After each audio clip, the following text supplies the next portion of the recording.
Okey, dah. Right. Okay, so untuk sesi selanjutnya kita bersama dengan Mr. Knight.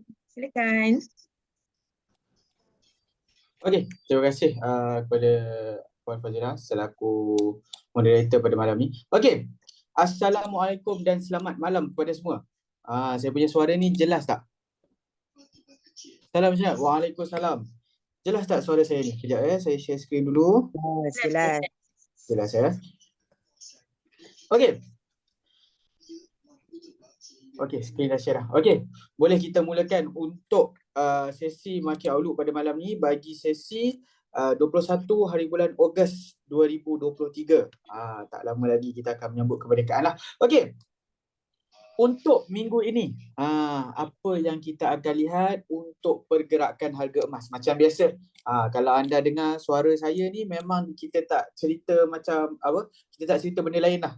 Kita mesti nak cerita satu benda je, iaitu kita nak cerita tentang pergerakan harga emas. Sama ada, okey, harga emas tu kita lihat ataupun kita pandang dari sudut fundamental ataupun dari sudut teknikal. Tapi tujuan utama kita adalah untuk kita melihat ke manakah arah seterusnya pergerakan harga emas ni. Okey, yang mana kita akan membincangkan dari segi fundamental, iaitu kita akan lihat okey, berita-berita ekonomi yang terkini yang dikeluarkan, apa impak dia kepada pasaran dan apa yang bakal dikeluarkan sepanjang minggu ini yang akan memberi kesan kepada pergerakan. Yang pertama sekali, mata wang dolar. Ingat berita-berita ekonomi untuk pasaran Amerika, yang pertama sekali akan terkesan adalah mata wang Amerika itu sendiri. Kemudian baru dia akan memberi kesan kepada harga emas. Di mana kita tahu, okey, sekarang ni pada tahun 2023, okey, harga emas telah disandarkan kepada emas. Okey, harga emas telah disandarkan kepada mata wang dolar. Yang mana kalau kita putar balik 50 tahun yang lepas, okey, pada ketika awal 1970 ataupun sebelum daripada 1970, okey, ekonomi dunia, okey, mata wang dunia yang utama pada ketika itu mata wang dolar disandarkan kepada emas, iaitu setiap cetakan dolar, setiap keluaran dolar, okey, yang dibuat oleh Bank Amerika, okey, ada reserve simpanan emas yang dipegang oleh Federal Reserve. Tetapi selepas pada tahun 1971, okey, selepas ada beberapa krisis berkenaan mata wang dolar dan juga reserve pegangan emas, dolar tidak lagi disandarkan kepada emas. Dolar mula diapungkan. Jadi dekat sini telah wujudnya satu sistem mata wang baru bagi ekonomi moden, iaitu fiat system, yang mana setiap instrumen saling bersandaran antara satu sama lain, termasuklah instrumen komoditi iaitu emas, di mana sekarang ni harga emas bersandarkan US dollar.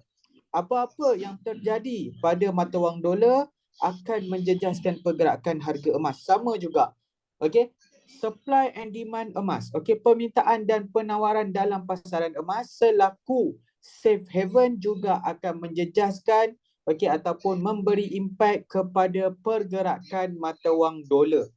Itu yang kita tahulah, okey. Itu adalah konsep ataupun prinsip terkini okey, untuk ekonomi moden, iaitu kita menggunakan fiat system. Jadi dekat sini bila kita bercerita tentang analisis harga emas, kita memang nak melihat, okey, dengan orang kata apa? Dengan teliti pasaran Amerika. Kita nak melihat dasar-dasar yang dibuat oleh Bank Negara Amerika, iaitu Federal Reserve, dia punya central bank. Kemudian kita nak lihat dasar-dasar fiskal daripada kerajaan Amerika. Okey. Dan juga kita nak melihat status gold sebagai unit safe haven dalam pasaran dunia ataupun dalam ekonomi dunia. Itu antara benda-benda utama yang kita akan lihat dalam fundamental ataupun antara benda-benda utama yang kita perlu pertimbangkan.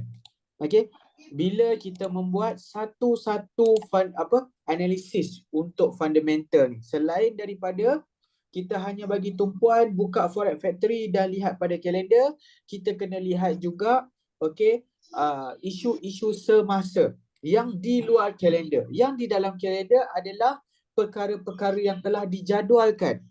Okey, yang mana kita tahu fundamental ni kadang-kadang dia ada perkara yang di luar daripada jangkaan.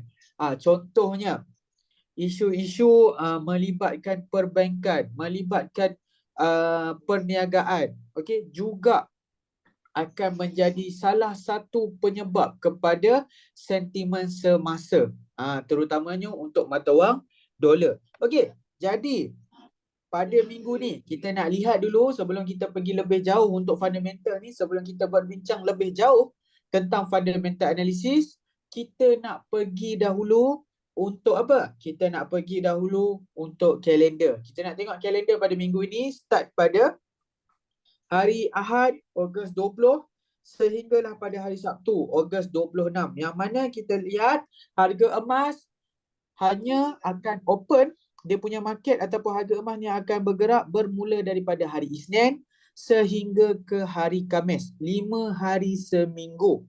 Okey, 24 jam, 5 hari seminggu. Itu adalah waktu market open untuk harga emas ataupun kita panggil tempoh dagangan untuk harga emas. Okey, yang mana dekat sini ini adalah kalender, kalender ekonomi, yang mana kalender ekonomi ni kita dah fokuskan.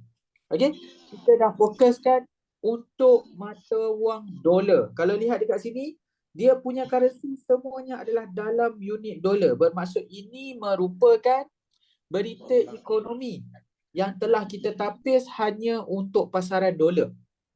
Okey, kita bermula dengan hari Isnin. Hari Isnin kita tak ada apa-apa tak ada apa-apa update. Okey, untuk sama ada economic news ataupun economic data. Kita tak ada sebarang news yang dijadualkan pada hari Isnin, iaitu hari ni 21 hari bulan Ogos. Tetapi esok hari Selasa 22 Ogos ada 3 news yang dijadualkan. Yang pertama kita ada BRICS Summit.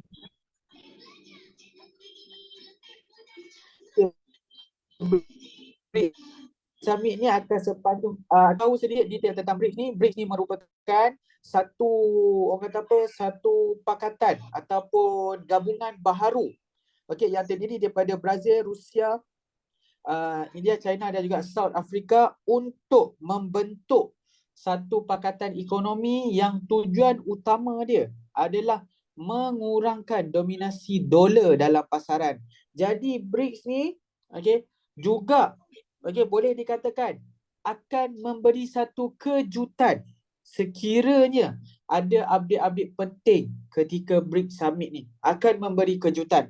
Sebab memang tujuan BRICS ni dicipta, kita katakan dia diibarat untuk melawan ataupun menghakis dominasi dolar dalam pasaran. Kita tahu sekarang ni mata wang yang menguasai pasaran dunia adalah dolar. Semua bersetuju mata wang dolar yang menguasai dunia. Sebab apa? Sebab dolar ni kita lihat kalau kita bawa dekat mana-mana negara pun, majoriti akan terima mata wang dolar. Sebab apa? Sebab memang kita dah biasa melihat dolar dan kita yakin dolar ni boleh buat international transaction. Itu yang kita panggil sebagai dolar punya domination dalam pasaran dunia. Jadi tujuan BRICS ni diwujudkan untuk bukan menghapuskan terus penguasaan dolar dalam pasaran dunia, tapi mengurangkan. Aim utama dia adalah mengurangkan pasaran dolar. Sebab apa? Sebab bila katakan dolar ni menguasai, dia dah menguasai pun ekonomi dunia, dah beberapa dekad dah dolar ni menguasai ekonomi dunia. Kita dapat lihat penguasaan dolar ni banyak memberi kebaikan hanya kepada dolar, tetapi tidak kepada negara-negara lain yang menggunakan dolar. Sebab apa? Sebab walaupun perniagaan ataupun perdagangan tu dilakukan di antara negara A, negara B yang tidak melibatkan Amerika secara langsung, tetapi Amerika masih mendapat manfaat daripada perniagaan tersebut. Sebab apa? Sebab menggunakan mata wang Amerika.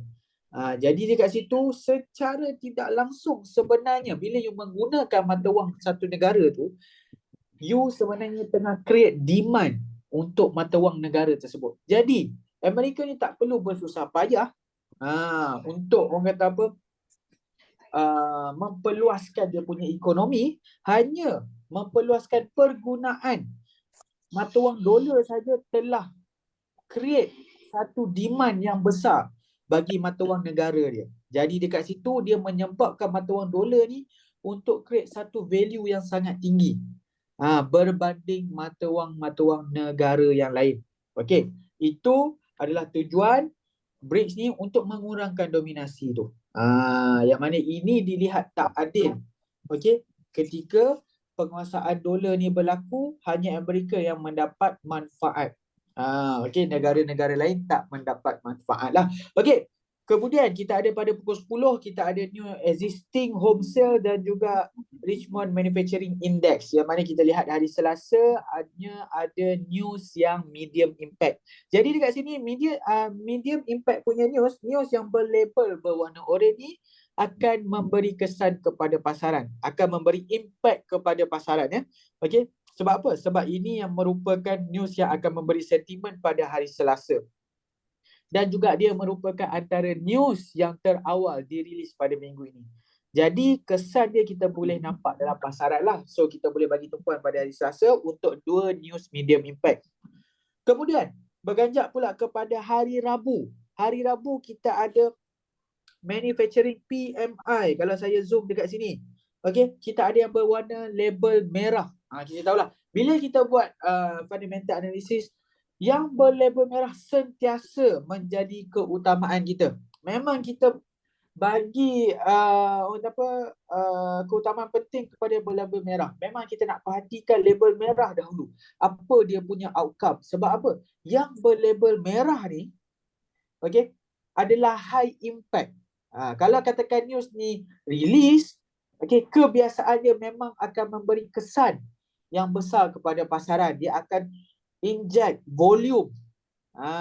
Okey, dia akan inject volume yang tinggi berbanding waktu yang lain lah. Waktu yang tak ada high impact punya news, ada volume, tetapi high impact punya news, dia punya volume dia lebih tinggi berbanding waktu yang lain. So kita ada dua high impact punya news, flash manufacturing PMI dan juga flash service PMI. So dua ni kita akan lihat dia punya outcome data nanti macam mana, yang mana kalau katakan data dia bertambah, dia akan memberi kesan yang positif kepada dolar. Maksudnya dolar akan mengukuh. Bila dolar mengukuh, apa terjadi pada harga emas? Harga emas akan melemah. Kalau katakan kesan dia sebaliknya, data berkurangan, dia akan memberi kesan yang negatif kepada dolar dan membuatkan apa? Dan membuatkan harga emas untuk mengukuh. Itu pada hari Rabu. Kemudian kita terus pergi pada hari Khamis, iaitu unemployment rate. Macam kita tahu, unemployment rate dikeluarkan ataupun diriliskan secara mingguan. Ingat dia diriliskan secara mingguan. Jadi setiap minggu hari Khamis kita boleh buat sedikit kita kata apa, pemantauan lah, ataupun kita monitor tentang keadaan unemployment claim.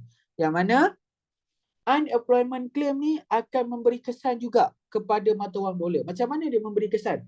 Pertama sekali kita lihat unemployment claim tu sendiri. Apa itu unemployment claim?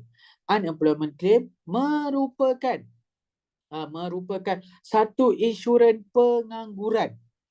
So dekat sini kalau katakan melibatkan pengangguran, okey, apa-apa perkara yang melibatkan pengangguran, sebarang penambahan daripada segi data akan memberi kesan yang sangat negatif kepada dolar. Okey, kesan yang sangat negatif kepada dolar. Tetapi apa-apa pengurangan dari segi data akan bagi kesan yang positif kepada dolar. So dekat situ, kalau katakan jumlah dia makin turun, makin baik untuk dolar. Kalau katakan jumlah dia makin tinggi, makin buruk untuk mata wang dolar. Okey, kemudian kita terus pergi ke hari yang terakhir. Okey, hari yang terakhir untuk pasaran ataupun dagangan. Okey, harga emas iaitu hari Jumaat. Kita ada 2 news yang high impact. Okey, UOM Consumer Sentiment dan juga okey Federal Chair Powell speak. Powell punya speak ni merupakan satu speak yang memang akan ditunggu-tunggu oleh pasaran lah. Sebab apa? Sebab Powell punya speak ni kadang-kadang memberi kejutan. Yang mana selalunya speak daripada Powell ni memberi, orang kata apa, petunjuk awal kepada apa yang akan dibuat oleh Federal Reserve untuk yang akan datang.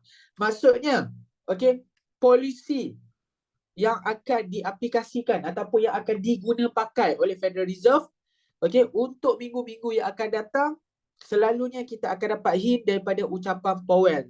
So dekat situ ucapan Powell boleh dikatakan antara highlight pada minggu ni. Minggu ni fokus utama adalah pada ucapan Powell, dan satu lagi.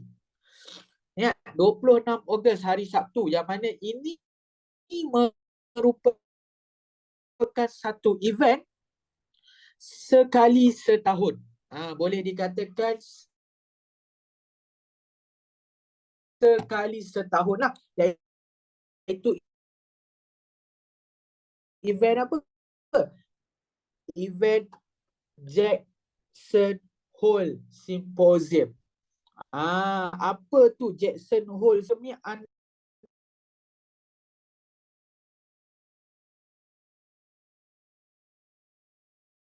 Seperti kita katakan, seperti Smith untuk ekonomi, yang mana dekat sini dia menggabung dalam ekonomi Amerika, kumpul pada satu tempat untuk membincangkan. Nak membincangkan tentang apa? Nak membincangkan tentang ekonomi dunia. Selalunya dekat Jackson Hole yang dibincangkan untuk membincangkan tentang ekonomi semasa di Amerika dan apa projection Amerika untuk yang kehadapan, untuk 1 tahun yang kehadapan. Kita boleh dengar daripada Amerika saja, ekonomi dunia punya projection juga akan dibentangkan dekat simposium. Jadi dekat situ, simposium pada hari Sabtu, walaupun market tutup pada hari Sabtu, kita akan melihat kesan simposium ni pada hari Isnin. Sekiranya ada pengumuman penting yang dibuat ketika simposium ni. Okey, itu adalah sedikit sebanyak tentang simposium. Simposium, senang cerita dia seperti kita katakan apa untuk simposium ni, hala tuju ekonomi dunia pada tahun hadapan. Okey, hala tuju ekonomi dunia terutama sekali untuk Amerika. Apa projection Amerika untuk kehadapan? Okey, itu adalah untuk Jackson Hole Economic Symposium.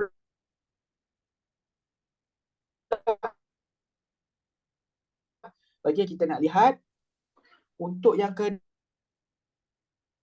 kehadapan ekonomi dunia, apa pendapat seluruh dunia dan juga ketika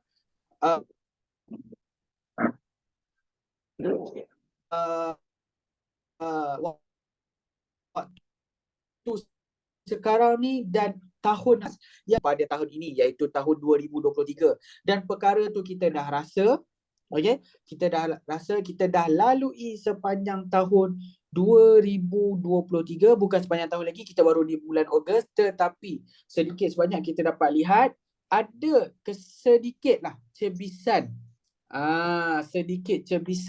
kesan-kesan kemelesetan ekonomi seperti yang digambarkan dalam simposium yang lepas. Cuma tak seteruk apa yang diramalkan daripada simposium yang lepas. Jadi simposium kali ini kita nak lihat apa pula topik hangat yang akan dibincangkan. So dekat situ, dia simposium ni kita ada banyak masa. Waktu dia release iaitu pada hari cuti, pada hari Sabtu.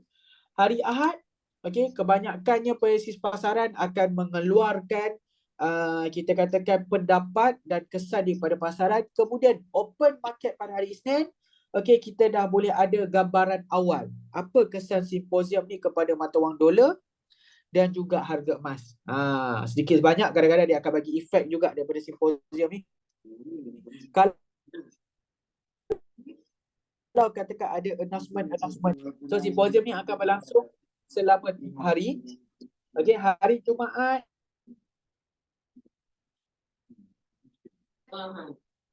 hari Sabtu dan juga so sehingga hari Ahad. Ada penggulungan dia ataupun orang kata apa, penamat dia ada pada hari Ahad. Kemudian hari Isnin tu kita ada market open lah untuk bulan untuk minggu terakhir bulan Ogos. Okey, itu sepanjang minggu ini apa yang kita akan lihat. Okey, ini macam saya beritahu tadi, highlight kita pada minggu ini adalah Powell punya speech pada hari Jumaat dan juga simposium. Yang mana simposium impact dia maybe kita akan nampak pada minggu hadapan. Itu pun berdasarkan pengumuman penting minggu ini. Yang penting kita nak punya speech, iaitu Powell punya speech lah. Kita nak lihat apa lagi polisi-polisi baru ataupun rancangan-rancangan baru Bank Amerika ataupun Central Bank US, iaitu Federal Reserve. Okey, itu adalah untuk minggu ni punya fundamental analysis. Ada apa-apa pertanyaan tak ataupun persoalan untuk fundamental analysis pada minggu ni? Okey, minggu ni kalau kita nak bagi update tentang fundamental, kita lihat hari Isnin pun kita tak ada sebarang news yang dikeluarkan. Okey, dan review pada minggu lepas pun kita dah ceritakan dalam market outlook yang lepas lah. Okey, jadi minggu ni kita hanya bagi projection apa yang monitor, okey, untuk tahu dia punya impact daripada kesan dia pada pasaran. Okey, dan juga seterusnya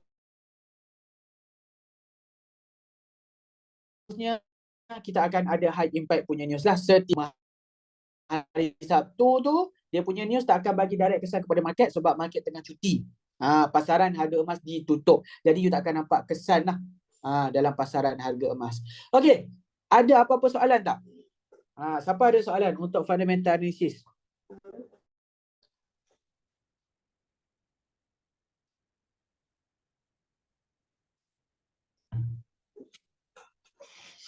Okey, ada sebarang persoalan untuk fundamental analysis?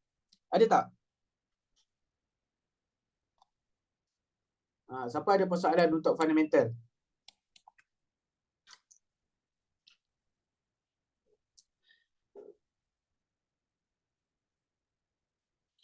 Okey, betul. Fokus macam lebih rendah on unemployment claim tak rated lebih buruk previous month, indicate lebih buruk ke? Okey, tentang unemployment claim.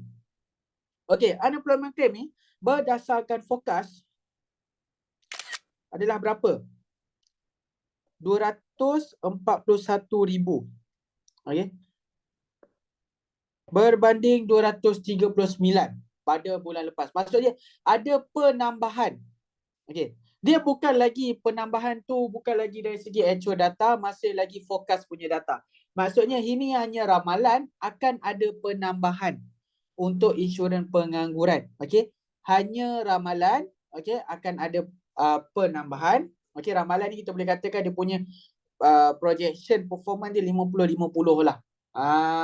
Okey, dia tak semestinya 100% akan tepat, 50-50. Kadang-kadang tepat, kadang-kadang lari daripada apa yang dijangkakan. Jadi, dekat sini, sekiranya keluar seperti yang dijangkakan, apa kesan dia kepada dolar? Kesannya kita akan lihat adalah negatif kepada dolar. Okey, ini USD ya. Dan menyebabkan kalau gold ni, harga gold akan membuat kenaikan daripada unemployment rate ni. Cuma bukanlah kenaikan kita akan lihat 3%, 4% kenaikan harga gold. Tak, itu kenaikan terlalu besar.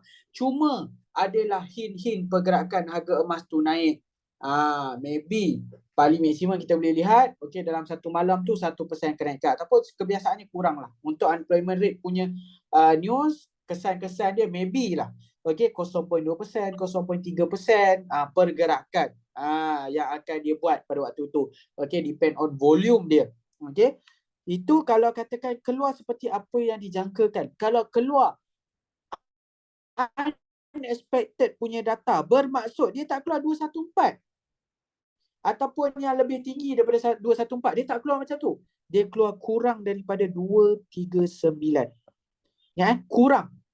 Silap. Okey, kurang daripada 239. Sama ada 200 ke ataupun 230, 220, 220,000. Ini akan memberi kesan yang sangat positif kepada mata wang dolar. Kalau katakan yang sangat positif pada mata wang dolar, prepare. Okey, buat preparation. You akan lihat harga gold akan membuat penurunan. Sama juga macam saya katakan, taklah penurunan satu malam tu 3%, 2%, tidak. Okey, itu orang kata apa, sangat rare untuk kita nampak. Hanya dengan unemployment rate harga emas boleh jatuh 2 ke 3% dalam satu malam, sangat rare nak nampak benda tu. Kemungkinanlah, kebiasaannya berdasarkan unemployment yang lepas-lepas. Okey, kurang daripada 1% lah pergerakan harga gold ni. Yang efek daripada unemployment rate. Jadi, macam saya katakan, sekiranya keluar seperti yang dijangkakan, negatif impact kepada dolar dan harga emas akan membuat kenaikan. Sekiranya keluar unexpected data, tidak dolar, harga akan membuat kejatuhan. Okey, jelas tak? Clear tak? Untuk pergerakan dia. Siapa yang tanya tadi? Puan Raini, jelas atau tidak? Untuk unemployment claim. Okey, unemployment claim, kita lihat pada actual data. Okey, previous dan juga forecast data ni dikeluarkan awal sebagai kita punya rujukan dan preparation awal, untuk dia bagi kita study awal tentang pergerakan dia, yang akan tercetus nanti. Cuma still lagi dia punya decision, dia punya final outcome, dia punya last punya data tu, actual punya data tu akan dikeluarkan pada waktu yang dijadualkan. Waktu tu baru you akan nampak kesan sebenar news tu. Yang sebelum tu, sebelum dia keluar tu, kita hanya ada forecast dan juga previous, kita boleh buat hipotesis saja. So untuk kita lihat, okay, hipotesis kita betul atau tidak, masih lagi bergantung kepada actual punya data. Okey, seterusnya, ada apa-apa soalan lagi untuk fundamental analysis? Sebelum kita nak pergi ke technical analysis pula. Apa kemungkinan direct impact from BRIC announcement? Okey, direct impact from BRIC announcement. Okey, kalau katakan BRIC announcement ni membuatkan mata wang dolar ditolak ataupun adalah point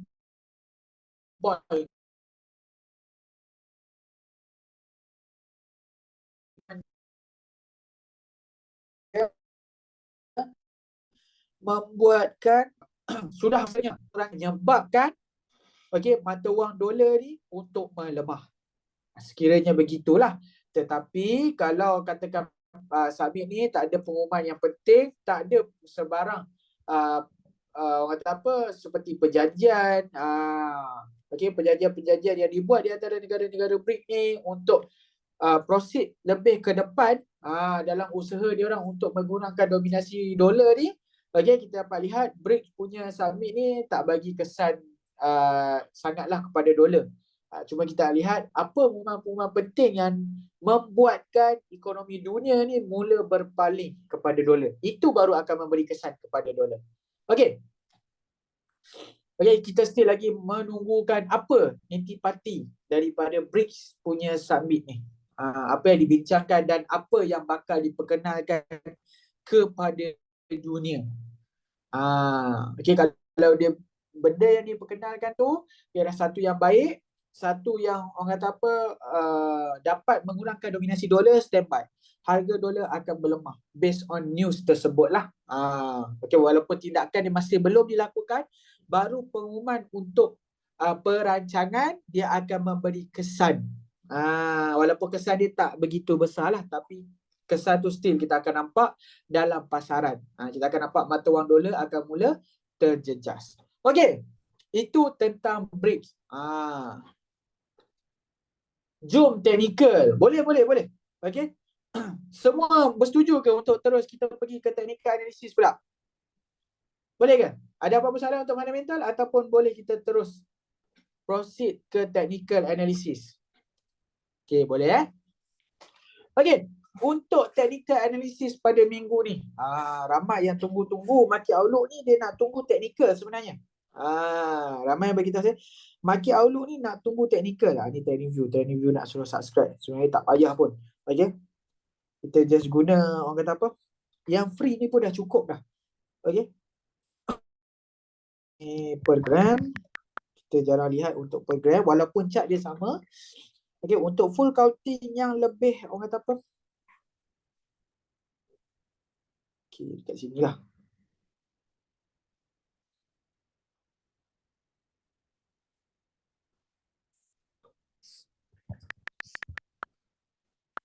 Okay.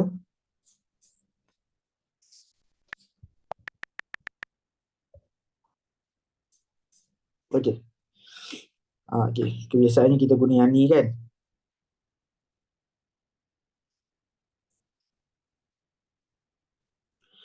Okey, untuk pergerakan harga emas. Okey, untuk pergerakan harga emas sebelum kita nak pergi kepada update pada minggu ini. Macam biasa dalam technical mestilah kita nak recall pada minggu lepas. Apa update daripada minggu lepas? Okey. Untuk minggu lepas punya update. Ingat untuk minggu lepas punya update. Apa yang kita nampak untuk pergerakan harga emas ni? Okey, summary kita pada session yang lepas, kita melihat pergerakan harga emas ni masih lagi berada di tengah-tengah downtrend. Ingat ya? Tengah-tengah downtrend. Okey, tengah-tengah downtrend. Masih di pertengahan downtrend. Jadi, kalau katakan kita cerita tentang pertengahan downtrend ni, maksudnya dia baru berada di separuh penceritaan dia. Dia punya storyline baru separuh. Ada lagi separuh lagi. Maksudnya dekat sini, apa yang summary kita dapat pada sesi yang lepas adalah kita melihat harga emas ni berada di tengah-tengah downtrend dan seterusnya harga emas ni masih lagi akan meneruskan pergerakan downtrend dia. Maksudnya apa yang kita predikkan pada minggu lepas adalah harga emas ni akan terus membuat siri penurunan dalam pergerakan downtrend. Maksudnya paling senang cerita adalah harga emas ni akan turun lagi. Okey, dia akan turun lagi yang dalam bentuk downtrend. Dia nak turun sampai mana? Yang macam kita bincangkan pada sesi yang lepas, destinasi dia adalah pada zon hijau ni. Di manakah kawasan zon hijau ni? Ramai yang tertanya-tanya. Di mana kawasan zon hijau ni? Okey, destinasi ataupun destination untuk harga emas adalah dalam zon hijau ni, iaitu zon hijau ni dia punya paras harga 1800 sehingga 1615 USD per ounce. Ini adalah destinasi harga emas. Bermaksud harga emas ni akan keep membuat pergerakan downtrend sehingga masuk ke dalam zon ini. Okey, zon ni bermula 1800 sehingga 1615 USD per ounce. Ingat USD per ounce, bukan dalam gram. Dalam gram masih dapat lagi nak tengok harga berada di $1,800 per gram. Jauh lagi. Sekarang ni baru berada di paras berapa? Paras 60 ke $50 per gram. Ini adalah dalam kiraan ounce lah. So jangan pelik lah dia berada di paras 1,800. Okey. Harga emas akan mencecah kawasan ini. Okey, tetapi pergerakan dia tu masih lagi berada di tengah-tengah. Jauh lagi destination dia. Malam ni baru berada di berapa? Baru berada di $1,888 per ounce. Okey, masih ada lagi penurunan yang dia akan buat. Lebih kurang berapa? Kurang daripada 5% kot kalau dalam perkiraan saya. Sekejap kita tengok dulu. Berapa persen lagi untuk sampai ke destinasi, lebih kurang 5% lah. Okey, dan 5% tu you kena faham, bukan katakan harga tu menyentuh level 1800 USD per ounce ni, harga akan terus membuat kenaikan. Tidak. Okey. Ada posibiliti harga tu masuk ke dalam zon tu dan turun lebih rendah. Maybe dekat 1700. That's why kita memberi dia sebagai zon. Kita memberi gambaran dia sebagai zon. Sebab 1800 actually bukan kita punya support line. Sebab ada yang faham 1800 adalah sebagai line support. Line support ni apa pemahaman dia bila dikatakan line support ni? Line support ni konsep dia macam ni. Kalau katakan you ada satu line, okey, yang nama dia sebagai support line. Okey, orang kata apa? Support level lah. Okey, peranan support level ni adalah bila harga sentuh level ni, harga akan naik. Jadi 1800 bukanlah support level. 1800 adalah level permulaan bagi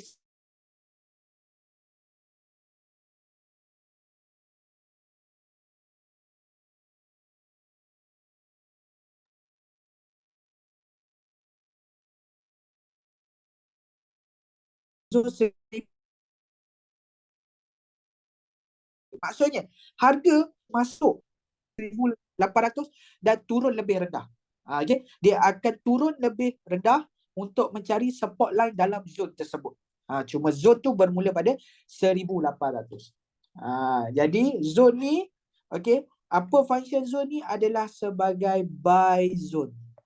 Seperti yang lepas kita tahulah buy zone ni maksudnya tempat yang terbaik untuk kita susun strategi kita. Untuk you susun you punya strategi untuk you buat staging for GAE. Ingat, ini memfokuskan kepada GAE. Kita memberi fokus yang berdarah kepada GAE. Bukan untuk convert GCA. Untuk convert GCA kita ada mapping yang lain. Ini fokus kepada GAE sahaja. So dekat situ status untuk harga emas sekarang. Kalau untuk harga emas GAE lah. Okay. Kalau katakan nak start buat staging for GAE sekarang. Okay. Dia punya risk level berada di paras yang mana naik? Adakah dia low risk untuk GAE sekarang? Medium risk untuk GAE sekarang? Ataupun high risk untuk GAE sekarang? So sekarang ni punya waktu masih lagi high risk. Sebab kita baru berada lebih kurang 40% daripada perjalanan penurunan dia. Ada lagi remain 60%. So dekat situ masih lagi di level high risk. Tapi kalau harga emas buat penurunan lagi dalam 1-2% lagi, kita ada enter zon pertengahan iaitu zon yang medium risk. Tapi still lagi kita target akan ada penurunan lagi. Walaupun sepanjang medium risk punya zone, harga akan membuat penurunan lagi masuk ke dalam kotak hijau. Bila you masuk ke dalam kotak hijau, itulah baru zone yang low. Boleh faham tak? Boleh faham tak? Untuk teknikal kita yang lepas. Itu yang kita ceritakan pada minggu lepas. Jadi minggu ni, apa cerita tentang minggu ni pula? Okey, minggu ni kalau kita lihat, harga emas terkini berada di $1,888. Okay, $1,888 dan corak pergerakan harga kita lihat pada malam ni di 4 hour. Kita lihat ada satu rejection berlaku. Nampak harga naik tadi tapi harga membuat penurunan balik sekarang ni. Jadi ini menandakan harga masih lagi meneruskan pergerakan downtrend. Masih lagi very positif untuk downtrend tu berlaku. Untuk dia teruskan pergerakan bearish dia. So apa yang kita target, harga emas ni akan terus membuat penurunan lagi. Terus membuat penurunan lagi. So kita punya analisis, okay, masih lagi sama seperti minggu lepas. Tak ada perubahan yang besar sangat. Okay, untuk kita punya mapping masih lagi dikekalkan sama. Masih lagi kita bias untuk harga emas ni teruskan membuat penurunan. Okay, harga emas ni terus membuat penurunan untuk melengkapkan downtrend dia. Kawasan low risk kita tetapkan pada $1,800 per ounce. Okay, itu adalah kawasan low risk. Okay, kita tetapkan bermula pada $1,800 per ounce. Tak ada sebarang perubahan. Okay, faham tak? Ada apa-apa soalan tak untuk teknikal kita pada malam ni? Okay, masih lagi dikekalkan sama. Okay, mapping kita masih lagi dikekalkan sama. Tak ada sebarang perubahan. Mr. Knight, Okay, ya saya. boleh dengar suara Iwa jelas? Boleh. Okay, Mr. Knight, I nak tanya pasal alien wave ni sebab I nampak you punya potensi C ni, wave tu berakhir dekat 1615 tadi kan? Dia Mana tadi? bukan semestinya sampai di Yelah, 1. tapi potensinya dalam tadi Mr. Knight tulis 1800 ke 1615 kan potensi Ya dia. benar. Ya Okay. benar. My question is, bila kalau kita tengok wave 1 dia start dekat mana? Pada harga rendah yang mana? Mr. Knight ingat tak? Okey, pada wave 1 yang lepas dia start pada paras 1615. 1615. Oh, okay. So Ya, betul. sepatutnya wave 2 ni wave 2 ni punya akhir dia tak boleh lebih 1615. Dia tak boleh bawah daripada 1615, betul tak? Ya, betul. Okay. Now I understand lah. Okey. 1615 merupakan 1615 merupakan invalidation level. Bermaksud invalidation level ni macam mana? Okey, harga emas kalau you bangun esok pagi rendah daripada 1615. Ini for GAE Katakan you bangun esok pagi 1600, 1610, walaupun dia murah, sangat high risk untuk you beli untuk GAE. Sangat-sangat high risk. Kenapa? Sebab sebelum ni low risk level naik ada pada 1800, tapi tiba-tiba bila katakan harga lebih rendah pada 1615 jadi high risk pula. Macam mana dia punya konsep ni? Kenapa dia jadi terbalik? Patutnya kalau lebih rendah lebih baiklah, lebih low risk lah kan. Tetapi kenapa dia high risk? Sebab bila katakan dia cross 1615, okay, the whole counting kita ataupun the whole projection kita terbatal. Sebelum ni kita target harga akan masuk 1800 dan dalam kawasan tu dia akan buat retracement, kemudian harga akan naik at least 2100. Selepas dia berjaya masuk zon hijau, harga akan naik balik keluar daripada zon tu, naik sehingga 2100 minimum. Tetapi dia ada dia punya orang kata apa limitation dia. Kalau katakan dia turun melebihi 1615, harapan untuk naik 2100 tu akan terkubur. Maksudnya harga tak akan naik 2100 kalau dia break 1615. Okey, di mana dia punya pergerakan? Apa akan terjadi sekiranya dia break 1615? Sekiranya dia break 1615, line biru bawah ni. Katakan you bangun esok pagi 1610. Harga takkan stop sini dah naik 2100. Takkan. Harga akan terus membuat penurunan lagi. Sehingga level berapa? Sehingga level, the next level adalah 1500 sehingga 1300 dolar per ounce. So, you nampak tak? Apa jadi kalau esok pagi you bangun 1610, dan you jadi excited, you kata, ni dah memang paling low risk, you beli. Berhati-hati. You maybe terperangkap di tengah-tengah penurunan. Harga akan sampai ke kawasan ini. So zon low risk adalah di pertengahan ini. Dengan syarat zon ini tidak ditembusi. Ditembusi sebarang harga yang lebih rendah pada tu masih lagi high risk. Sehinggalah harga masuk balik kawasan ini. Masuk ke kawasan 1500, 1300. Baru akan ada retracement yang akan berlaku pada kawasan tersebut. So bila dah dengar benda ni dia jadi risau kan? Okey, jangan risau. Okey? Sebab kita punya pengiraan ni memang kita bias harga takkan tembus untuk 1615. Memang tu sangat, orang kata apa, dia punya probability sangat kecil untuk dia break 1615. Cuma kita prepare for the worst saja. Okey, yang ni hanyalah preparation. Sekiranya melebihi 1615, apa yang you kena buat? You hold dahulu. Tak perlu cepat-cepat untuk beli JE sebab you nampak harga memang dah sangat rendah. Tak perlu, hold dahulu sebab harga akan turun lebih rendah lagi. Harga akan masuk ke paras 1500.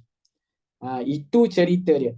Tapi kalau harga you nampak selagi tak masuk ataupun tidak melepasi 1615, masih lagi berada dalam zon hijau, okey, you tak perlu, orang kata apa,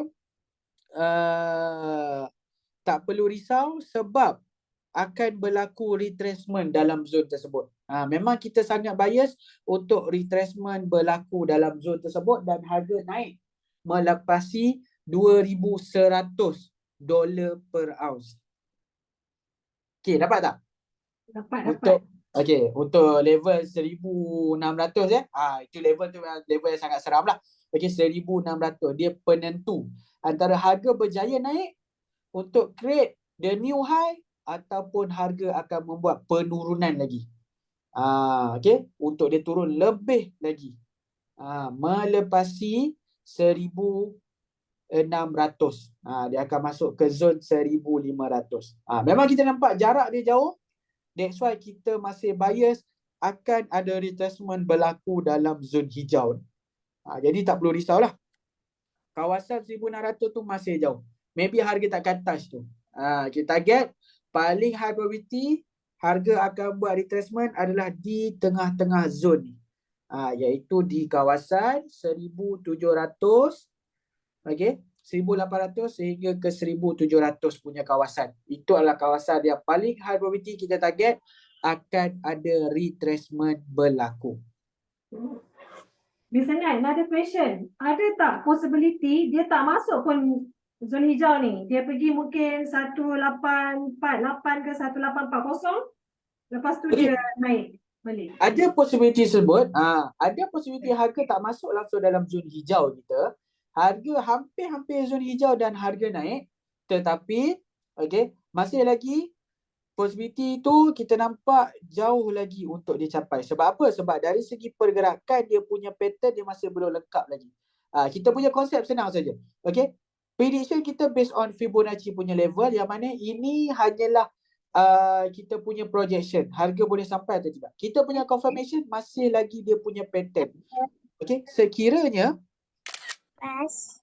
okey, harga ni turun.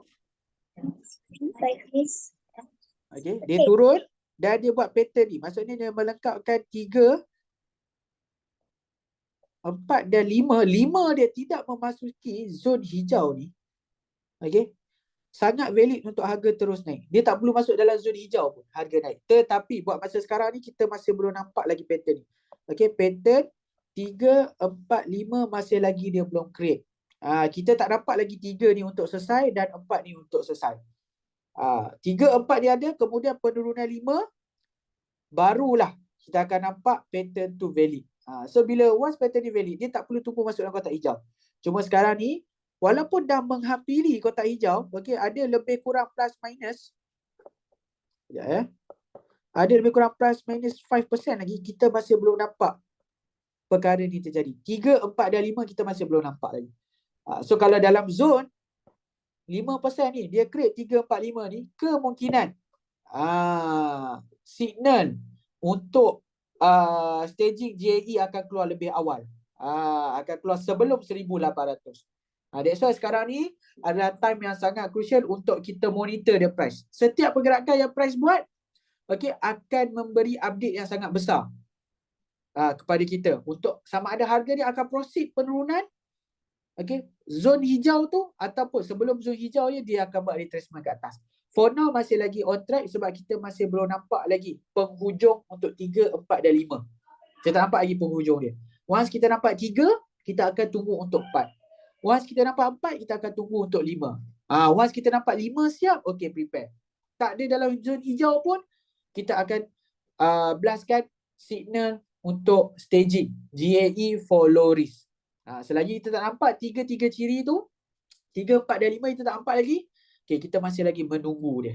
Masuk dalam zon hijau pun kita masih lagi menunggu. Untuk 3, 4 dan 5 terbentuk. Itu orang kata apa yang kita tunggu sebenarnya. Di sebalik zon hijau, benda tu yang kita tunggu. Zon hijau ni hanya gambaran. Okey, 3, 4, 5 tu boleh berada di mana. High probability 3, 4, 5 ni akan terbentuk pada zon hijau. Okey, boleh faham tak? Ustaz, berapa lama masa dijangka untuk sampai di zon hijau? Okey, untuk sampai di zon hijau kita tak pasti. Kalau kita tengok masih berada di tengah-tengah downtrend. Downtrend masih lagi aktif berlaku. Tapi kita nampak dia punya dah tak jauh lah. 5% lagi. 5% maybe lah kita boleh capai dalam 1-2 bulan ni. Kemungkinan boleh capai dalam 1-2 bulan ni. Kalau sekiranya harga ni masih lagi meneruskan dia punya rentak. Kalau kita lihat rentak dia, performance dia sepanjang 2 minggu ni kita nampak 3 ke 4%. Ataupun 2 ke 3% penurunan untuk sepanjang minggu. Kalau rentak ni diteruskan, okay, at least dalam 1-2 bulan saja lagi. Kita nak bermain dengan waiting games ni.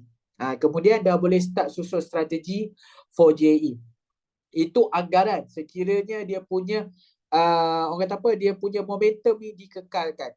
Tetapi kalau momentum dia ni berkurang, okay, kalau momentum dia berkurang, kita expect untuk delay lah, akan lebih lama. Okay, boleh faham tak Puan Fazilah? Untuk dia punya jangkaan masa. Jangkaan masa dah tak lama dah. Ni adalah 1-2 bulan yang kata apa, yang di hujung-hujung. Kalau momentum dia berjaya dikekalkan, maybe lah 1-2 bulan ni kita akan nampak dia akan complete the formation. Pada jika line Zoom terputus, sila klik semua link yang sama. Okey. Okey, Mr. Naik.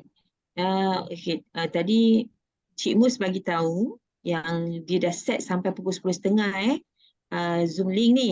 Tapi Okey. kalau putus, minta untuk klik Zoom link yang sama lah. Okay, faham. Mr. Ni akan cerita pasal GCA, right? Untuk GCA punya analisis ya?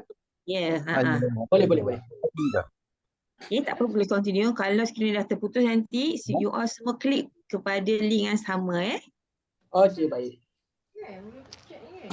Okey. Jadi, ada apa-apa soalan lagi? Ada Mr. Knight. Ada. Okey. Minggu lepas Mr. Knight ada cakap Mr. Knight nak bagi PowerPoint hari Khamis tu kan. Okey. Kita orang tak dapat lagi. Tak dapat lagi saya lupa tentang PowerPoint tu. Nanti saya akan paskan, boleh tak? Saya akan bagi pada admin AG, saya akan bagi pada admin GC. Saya akan paskan. Boleh? Thank you. Okey. Minta maaf saya terlupa. Nanti saya akan paskan PowerPoint tu. Okey? PowerPoint tu untuk latest update tentang kita punya mapping. Gambaran yang terbaru lah. Maybe kalau e-book yang you dapat sebelum ni itu gambaran yang lama.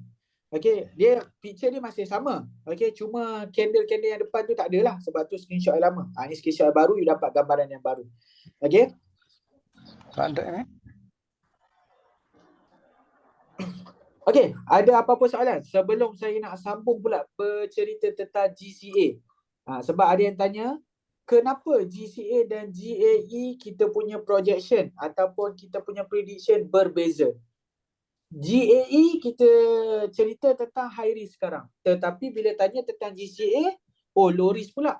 Masih boleh buat bila-bila masa. Padahal kita menggunakan instrumen yang sama. Jadi ramai yang nak tahu penerangan di sebalik GCA punya mapping macam mana. Okey, ada apa-apa soalan sebelum saya nak pergi ke GCA? Ada satu soalan di chat, Mr. Naik. Okey, dekat sini. Okey, soalan daripada Muhammad Firdaus. Selepas berlaku wave C, wave 1 dijangka naik sampai mana? Okey, Muhammad Firdaus.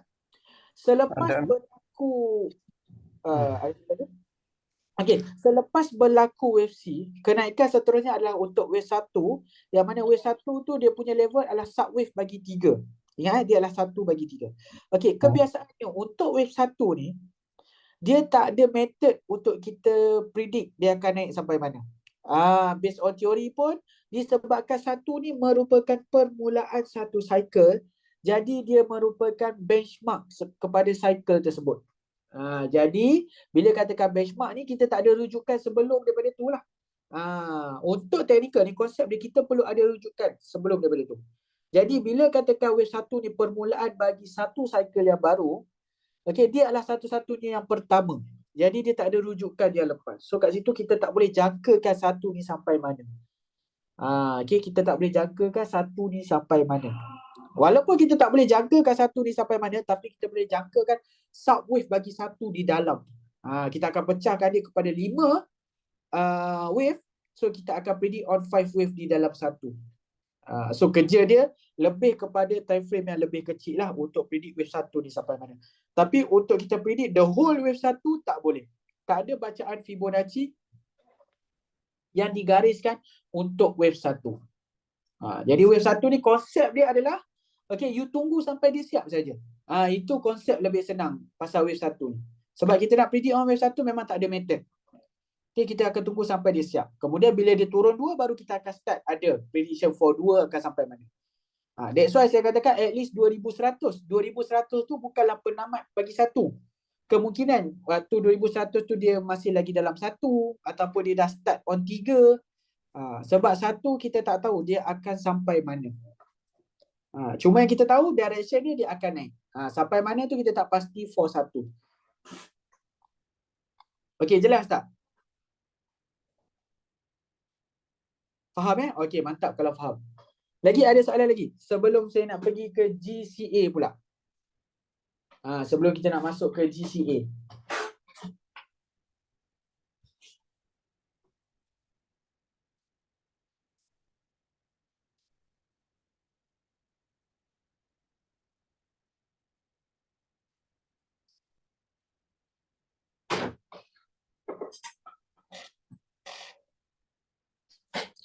Kita ada, tadi kita boleh terus proceed for GCA. Okey, untuk GCA.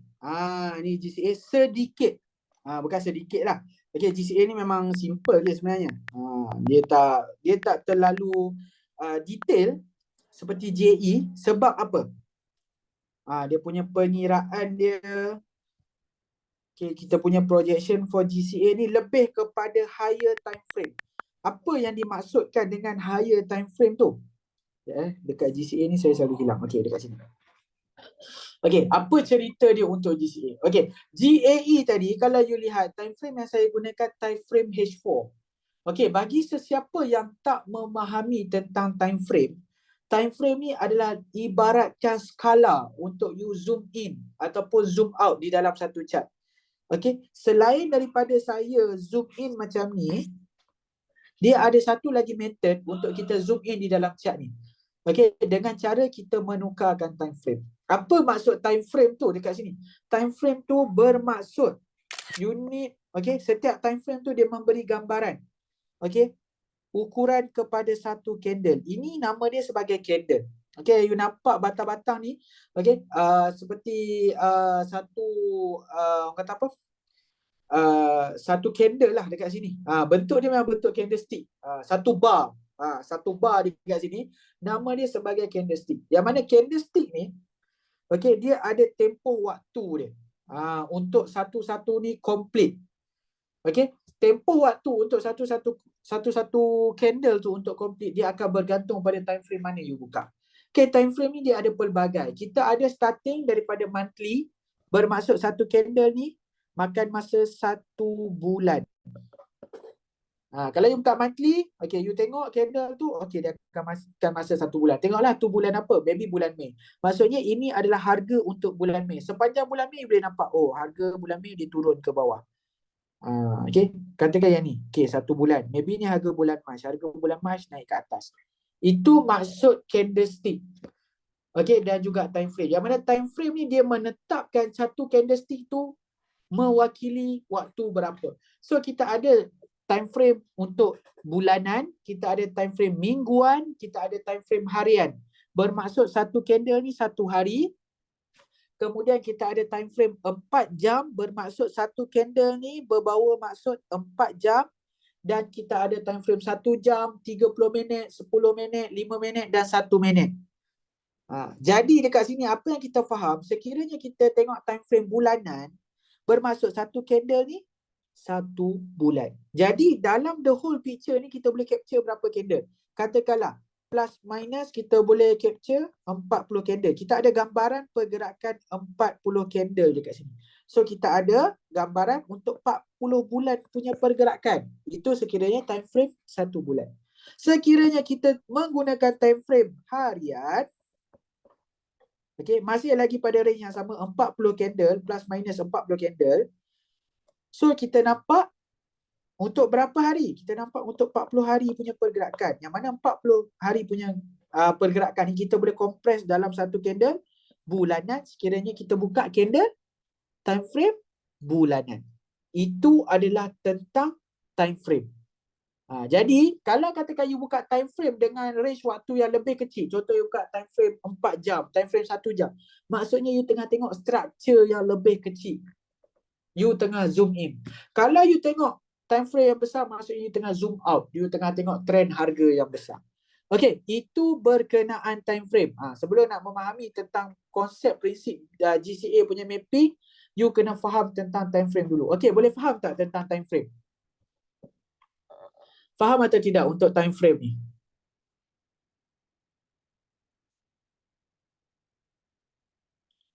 Faham tak? Siapa-siapa boleh bagi adik, dia faham atau tidak, ataupun ada yang tak faham untuk time frame. Faham Okey.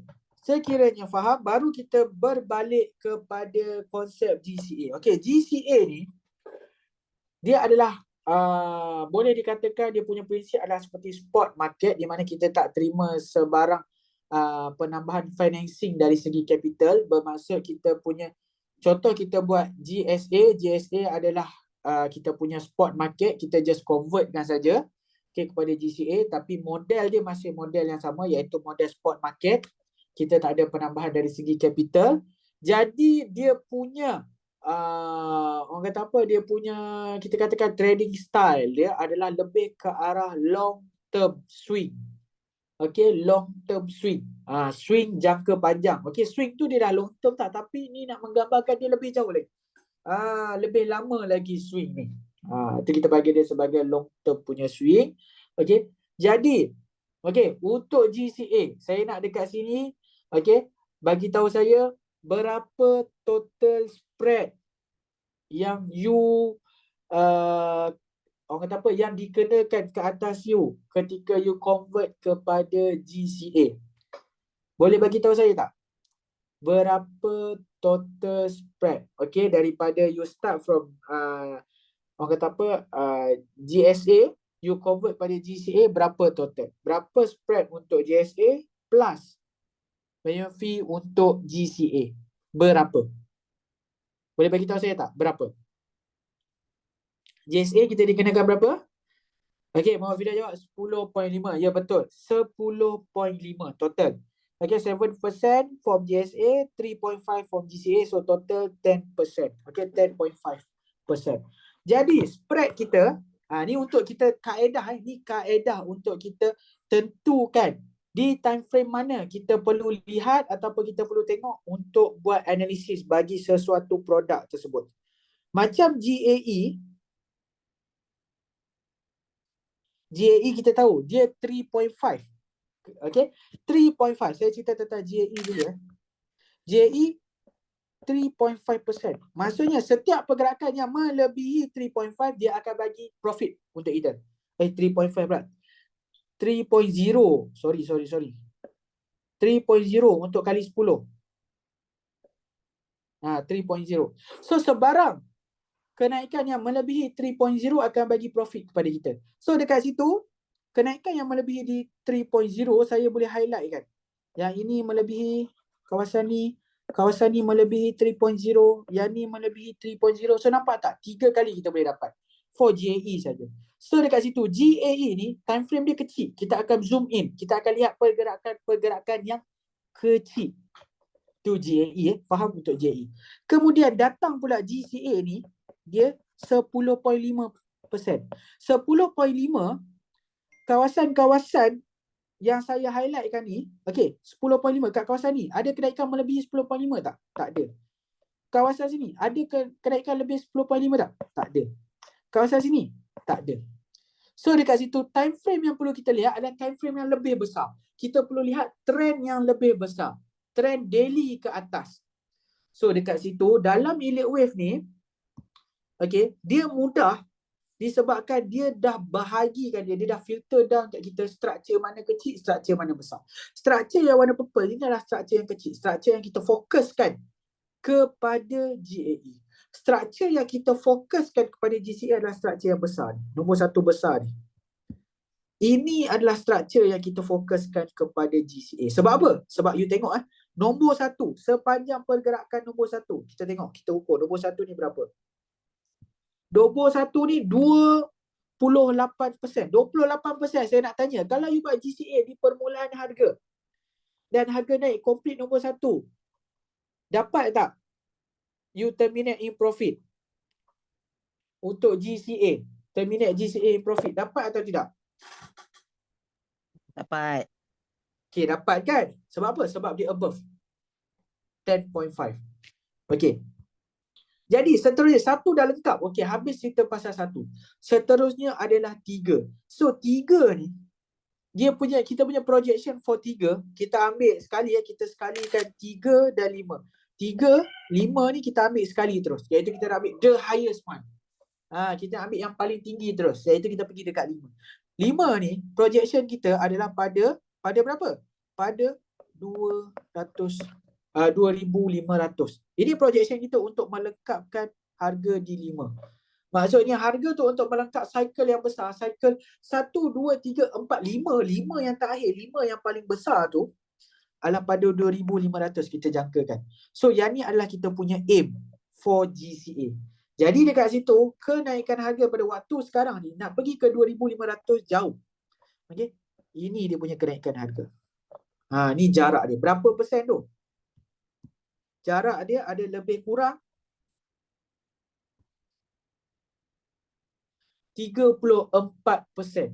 So 34%, if you buat GCA sekarang, okay, dan you punya target ada 5 yang terakhir, iaitu 5 yang major, okay, ada peluang yang besar tak untuk you profit dan terminate untuk GCA?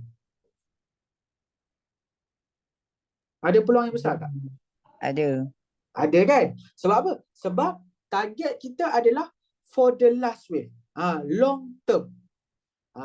Okay? Long term. So dekat situ, kenapa status GCA ni, okay, untuk you buat di pricing sekarang, walaupun dia berisiko tinggi untuk GAE, okay, adalah disebabkan pergerakan dia adalah kita target pergerakan yang long term. Jadi, dekat sini, kaedah dia, okay, target harga yang kita dapat for now, yang mana target ni pun akan berubah sebenarnya nanti. Bila dia siap 2, dia akan berubah. Okay, dia akan berubah untuk projection 5 ni. Sama ada dia lebih tinggi ataupun lebih rendah, yang tu kita akan tunggu wave 2 nanti siap. Okay, 2,500. Ya, 2,500 kita letakkan kita punya target. Okay, spread yang kita perlukan adalah standby kawasan untuk spread adalah 10.5. Jadi saya genapkan jadikan 11. So ini adalah kawasan untuk spread. Masuk kawasan spread, dekat kawasan ni, kalau katakan you nak terminate semua GCA yang you pernah buat pada harga 2,500, di kawasan hijau ni you tak boleh buat GCA. Sebab apa? Sebab kalau you buat GCA yang you buat di kawasan hijau ni, you tak boleh terminate dekat harga ni. You kena terminate harga yang lebih tinggi. Okay? So kalau nak terminate semua dalam kawasan hijau ni, you kena buat sebelum masuk di kawasan hijau, iaitu di kawasan merah. So inilah buy zone dia. Buy zone untuk GCA. Dan nampak tak buy zone untuk GCA ni sangat besar. Dan okay, ada yang tanya, Naik, kalau macam tu, kenapa tak ikut wave yang kecil seperti GAE? Kita akan dapat lebih precise. Okay, macam saya beritahu, dia adalah berkenaan konsep GCA. Iaitu konsep GCA adalah lebih ke arah long term. Jadi wave yang kita tengok adalah wave yang besar. Itu logik dia. Kalau you lihat wave yang kecil, macam you buat GCA dekat sini, dan you punya target untuk terminate dekat sini, memang tak dapat. That's why kita tak target untuk dekat sini. Kita target dekat sini. So faham tak? That's why konsep dia berbeza. Untuk GAE hari tu, okay, walaupun kita beli di sini, kita target untuk terminate di kawasan sini. Kawasan yang saya highlight kan ni. Kawasan sini. So yang tu kita perlu movement yang kecil. Kita akan follow flow yang kecil. Untuk GCA dia adalah besar. Pergerakan range yang kita perlukan adalah range yang besar, above 10.5. Jadi wave yang kita kena follow, cycle yang kita kena follow adalah satu cycle yang besar. That's why untuk GCA, untuk you convert dekat GCA, anytime untuk masa sekarang ni, you tak perlu risau. Sebab masih lagi ada buy zone. Buy zone ni sampai berapa? Buy zone dekat sini kalau you lihat, daripada kita punya projection adalah di 2280. So kalau nak terminate di 2500, semua GCA yang you ada, you perlu buat GCA sebelum $2,280 per ounce. Bila $2,280 per ounce ni? Kita tak pasti bila. Maybe tahun depan, maybe 2 tahun lagi, maybe 3 tahun lagi. Selagi tak sampai di kawasan sini, boleh untuk you buat GCA dengan tujuan nak terminate di 2,500. Kalau katakan harga dah above 2280, you masih nak buat GCA, yang tu you perlu ada the new projection. Di harga berapa yang you target for terminate GCA. Projection harga tu you kena ada lah. Barulah katakan you ada plan untuk execute. Boleh faham tak tentang GCA? Kenapa sekarang ni low risk for GCA? Sebab ramai yang tanya kenapa GAE high risk tetapi GCA low risk. Dia tak faham. Padahal kita menggunakan instrumen yang sama, iaitu instrumen gold. Naik turun dia sama. Harga gold turun, harga GAE pun turun, harga GCA pun turun dia punya unit. Tapi kenapa berbeza? Ini sebab dia, iaitu orang kata apa, kaedah dia. Kaedah orang kata apa, application untuk GAE dan GCA berbeza. GAE more kepada short term. Kita perlukan pergerakan kecil, tapi GCA kita long term sebab kita memerlukan pergerakan yang besar. Big movement. Kita fokuskan kepada big movement. Ada soalan. Boleh, silakan. Kalau macam Iwa nak aim GCA memang 20 tahun. So boleh tak kalau I beli sekarang lah kan? I beli sekarang, walaupun dia dah hit 2,500, I biar je. Berkenaan yang untuk 20 tahun. Sebenarnya bila kita involve dalam instrumen market ni, yang mana dia tak menjanjikan sebarang pulangan dalam masa yang ditetapkan. Kalau kita tengok tahun ni kalau tak naik, maybe tahun depan. Tapi kita target for tahun ni, dia tak naik-naik. Ataupun kita target 5 tahun lagi, tapi tahun ni je dia dah naik seperti dalam pergerakan yang kita predict. Cuma 5 tahun lagi kita tak tahu sebab apa. Sebab dia dah compete ke awal. Lagi 5 tahun tu kita tak tahu. Dia kosong, masih lagi menjadi tanya-tanya. So dekat situ, untuk sebenarnya untuk you letakkan target dari segi masa, mana-mana pun, walaupun kita berbicara tentang GCA ni long term, sebenarnya untuk kita letak dari segi masa tu sangat-sangat berisiko. Sebab apa? Sebab kalau katakan apa yang kita target dari segi masa, contohnya kita target dalam masa 5 tahun, harga emas akan mencapai 2,500. Tiba-tiba tahun depan, belum sampai 5 tahun, tahun depan harga emas dah mencapai 2,500. Lagi 4 tahun punya projection, kita masih kosong. Lagi 4 tahun harga emas akan ke mana? Sebab target kita 5 tahun nak sampai 2,500. Tapi setahun saja harga dah sampai 2,500. Jadi lagi 4 tahun tu harga akan buat apa? Ada dua kemungkinan. Antara harga akan naik lebih tinggi lagi, ataupun harga akan turun lebih rendah. Dia akan turun balik. Sebab kita ingat, sifat pergerakan harga ni, dia akan naik dan turun. Dia tak akan sentiasa naik, dia tak akan sentiasa turun. Dia akan ada satu masa, akan ada perubahan trend yang berlaku. Jadi dekat situ, kalau nak target for masa, boleh. Pastikan you ada harga. Dan bila harga tu sampai, contohnya 20 tahun, target harga nak sampai 2,500. Tiba-tiba tak sampai 20 tahun, dah sampai 2,500. So yang tu you kena sit down and study balik. Boleh tak harga ni nak proceed kepada yang lebih tinggi? Sama macam yang you target 20 tahun lagi. Contohnya, tahun depan dah sampai 2,500. Lagi 19 tahun.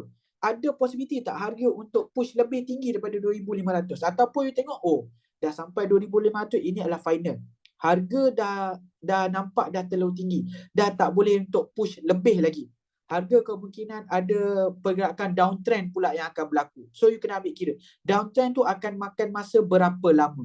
Sekiranya downtrend tu makan masa yang terlalu lama, why not you terminate dulu you punya GCA yang ada, dan waktu dia downtrend tu you buat lagi GCA untuk the next 10 years katakan. Macam tu. So you kena ada bukan setakat target dari segi masa, but target dari segi harga. Okay, you letakkan masa dan harga. Kita tengok mana sampai dulu. Sekiranya harga tu sampai dulu, you kena sit down study balik. Untuk the next remaining, waktu yang harga belum sampai, boleh tak dia naik lagi? Ataupun dah ada penurunan yang akan berlaku. Macam tu. Okay, faham. Thank you. Faham Okay, sama-sama. Okay, ada lagi tak soalan untuk GCA ni?